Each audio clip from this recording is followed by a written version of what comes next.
Alright then. Yeah. To be fair, what you said, I think that is an interesting point, because I think no one is a man of the word, to be honest. Like nowadays. I think it's important to be a man of your word, because what else you got? Do you know what I mean? Yeah. If you say you're going to do something, you should just do it. Or just don't say it at all. It's not that hard. It's probably better to not say it, so then you don't have to keep anything. Yeah. Than to fucking say something, and even if you can't be asked, then to not do it. Or say it so you have to do some shit. Yeah, true. I think Make it extreme sometimes. I want to talk about something that's like genuine help to people. Do you know what I mean? Like not like bullshit points. Yeah. Like something that's genuine like help. I saw something online actually that someone was like, oh, people hold themselves accountable, but they're selective of what they hold themselves accountable for. Meaning, if they wake up and they do 5 good things in a day, let's say, not even 5 good things, let's just say they do 2 good things. They wake up early, they go to the gym that one day, and they eat healthy. Then they'll be like, oh no, like, I'm doing well. But they've also on that day had a nap, scrolled TikTok for 2 hours. Do you know what I'm saying? Like all these things. But then they'll be like, oh no, it's okay because I've done those 2 good things. So they reward themselves for the good actions. Yeah. And ignore all of the bad actions that they've done that day. But it would probably be better for them to fuck off those 2 good things that they did and just try and focus on eliminating the bad things first. Okay. Because it's something similar to like, do you remember what Dad used to say when we used to play sports and football? It would be a case of like, if he was managing a team, you'd go straight in and you would work on the defense, because if you stop them from scoring, you can't lose. Instead of trying to outscore a team on the attack. Do you know what I'm saying? So I think it's like the same thing. No? Yeah. Okay. So you just set a goal, but the goal is okay. So you write down all your bad habits in a day, and then you work on removing at least 2 of them a day. Yeah. Then trying to add 2 things that you wouldn't normally do. Like if you didn't normally wake up at 6 o'clock to go to the gym, why are you trying to like force doing that? Right. You're adding something random, right? Instead of just taking away a negative, you're trying to add something onto all this garbage. Yeah. Do you get what I'm saying? And that's what my initial thought was when I saw the original video of what the guy was talking about, kind of thing. So I thought, yeah, like it probably makes more sense, just like in that football analogy, to stop the goals from going in, because then you can't lose. Like in boxing, if you don't get hit, they can't physically get any points, so you can't lose. Like the worst you can have is a draw. You know what I'm saying? So, I saw that like 2 days ago. That just made me remember that. Another thing as well that you said to me earlier is kind of just like everything online is fake. It doesn't matter how good looking that girl that you keep looking at, that you wish you can speak to, or how rich you think that guy is. Everybody online is all fake from head to toe. Corrupt, all of it. And I feel like sometimes when you come to me and you're just like, yeah, and you find them out, or like they get found out by you, you're just like, yeah, it's funny. Because we knew this anyway, but it's a bit of like, it's bittersweet when you actually know that it's all fake. Yeah. So to give some context, this is sexy. Leave it at that. And basically, you would think, oh, because she's a good looking girl, she has XYZ amount of followers, she has this, she's got endorsements, da. It's all fake. All of it's fake. I found it out from head to toe because you can't fake shares. And I was looking at my own and I have more than her. So this particular girl was going to do some business with, so I was obviously looking at her posts, what kind of clothing she wears and what kind of aesthetic she goes for. So I was just scrolling through, I was looking at her likes, her professional dashboard, and her engagement. So I was looking through it, and then I was looking through her shares and her likes and all of that.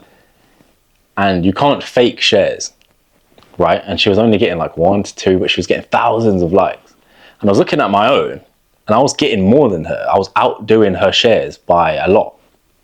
And I was thinking, this is fake as well. Even though we all know that it's all fake to some degree, the the gratification and the gotcha type of moment I had, or I have, every time I find someone out. And that was mine gotcha moment with her. And I think because of like a good looking girl on Instagram is the ultimate. That's the easiest way you can get followers. Like all you have to do is show if you're a good looking girl, easy. There's nothing easier than that.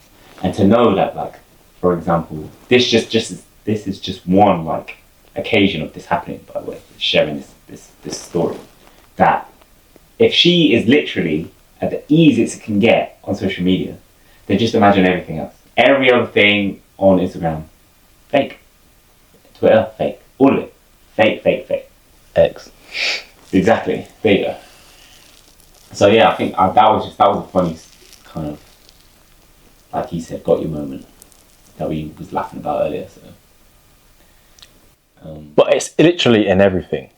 So when you're going through, and then you find it out for yourself, and then you're kind of having a Truman Show type of moment. You're like the realization for each individual person. It gives you a sense. What does it give you? It gives you like something when you find out the truth, but you knew it's the truth, but then you find out the truth. Clarity, maybe. Yeah, maybe. You'll start to see it now that you've been brought to the attention. So all these little girls that you're seeing on Instagram, the ones that you want to fuck. Yeah, and the ones that you're like, whoa, liking their pictures and you shouldn't because you got a girlfriend and da see big booties and all that crap. It's fake. All of it's fake. Or majority of it is fake. Yeah. You get you get the mainstream ones that are genuinely famous. They could be real, but the other ones that are randomly popping out with thousands and hundreds of thousands of views and followers. I would even argue though that even the ones you said are genuinely famous, I'd still say a percentage of that is fake. Yeah. Like a guy that a music artist that puts out. Didn't Drake just 1 second, let me see. It's still rolling. Yeah. Didn't Drake just file like a couple mil or whatever lawsuit against Sony or Universal something for like fraudulently faking statistics on Kendrick Lamar or some shit like that. But it's all fake. All of it is fake. So the big companies are faking it as well. 100%. So everybody's faking it to a degree. So a percentage of it would be real, but that's what I'm saying. It's nothing is 100% organic at all. So I think what he was trying to say is that kind of clarity. That clarity of like, you're in the situation that you're in. Don't take it as in clarity as in like, I can just relax and I can just do nothing because they're faking it anyway. It's a case of just like, oh no, we can't, like, I'm not that far behind these people that you think you're really far behind if you see them on Instagram or whatever. Just push harder through it. Yeah, think of it this way as well. These men aren't better men than you. They're not better people or better person than you are. You can, like he said, you're not that far behind. So make sure you catch over. Make sure you catch up and take over their spot that they have. Absolutely. That's something important to remember, I would say, to everybody out there. Even if you're a female, like, and you're looking at these other females and they're making you a bit like insecure, blah, blah, blah, blah. Like, I think you're not that far behind them. Do you know what I mean? Even in realistically, online's a different story. But so I wouldn't say make that let you feel that you're like, oh, they're doing so much better than me. But I wouldn't say just sit there either. Oh, don't take it as in like, oh, they're doing so much better than me, so I can just sit here and just, no. That should be motivation to be like, okay, I'm going to go get it. Raw action, like we've always said before. Minimize that time from an idea to raw action and then get it done. Finding all this stuff out, finding things are fake, finding out all of this information, you don't have a decision to make. You can either sit there and do nothing because, oh yeah, it's fake, so I can be fake and I can just chill like how they're chilling. Or you can go out and be the best and try to be as real and genuine as possible with genuine numbers and genuine statistics. So yeah, you have a choice to make now. So now that you know this information, 100%. You're going to be the type of person that gets complacent and gets, do you know what I mean? Like they get like, I know what you're they get happy. Yeah. Don't hear this and just get happy. You don't just get happy. Get pissed off because you're being lied to. Yeah. Get pissed off. Be pissed off as in like, you've tried to lie to me, so therefore You're only, if I'm at a 1 out of 10 and you're at 2 out of 10 or 3 out of 10, when I thought you was an 8 out of 10 and I was at a 1, you know what I mean? Push to get to that 3, so then you're competing. Mm-hmm. So that goes for male and female at the end of the day. Yeah. So This point I'm about to make is may sound like I'm just backtracking, but all of the people that we described as being fake, you got to also take it as if it's real, so that you can get exactly on that level, because their realistic levels here, but their fake image is there. Try and get to their real while they stay there. I think that's a good way to put it. Yeah. Aaron told me that once. I think that's a good observation, I think.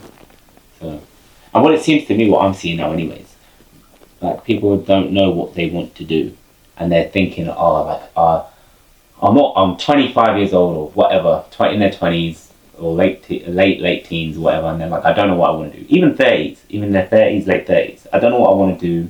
I'm trying to make money, blah blah blah. Like, you don't need to have a passion about the thing you're making money for. You just need to be able to convert it into money. So it could be anything. It could be something as stupid as, I don't know, not stupid, but something as simple as creating door handles. That no one's like, oh yeah, I've got a passion for making door handles. Do you know what I mean? But if you're good at converting that into money, then that is what you need to do. As you go along and you make money, you get good at it, you're probably going to enjoy it a bit more because you're making money from it. So because you're making money from it now, you'll probably take more of an interest in the knowledge of a door handle. Different shapes, makes it easier, I don't know, whatever. But my point is where I'm going with all this is that if you're trying to find a passion, you're not gonna get rich. And even, it's not even about getting rich, it's about, because some people argue I don't want to be rich. Okay, cool. Let's say in an ideal world you don't want to be rich. You still want to be comfortable. And if you don't want to be comfortable, you have to look after your people, then you're an idiot. Right, at the end of the day. So let's not even say rich, let's just say to be comfortable. And being comfortable, you still need to be what, in the 20% in England, I think, you have to be making at least six bags a month. So that's 6 bags that you need to be making that you're not currently making now. You've got idiots online that are. So what I'm saying is you don't need a passion. You just need to find something that you have a skill in of selling or whatever. But maybe having a bit of knowledge at the start helps as well. And then you do that, and then it's kind of like, I'm going to use KSI as an example. Once you have money and once you have clout, whatever you have, whatever, you can do what you want when you have money. You can fuck that off and go into fucking wrestling. You can fuck that off and be a YouTube creator or a content creator. You can fuck that off and go into acting. You can literally do anything once you hit a certain level, because that's what everybody does.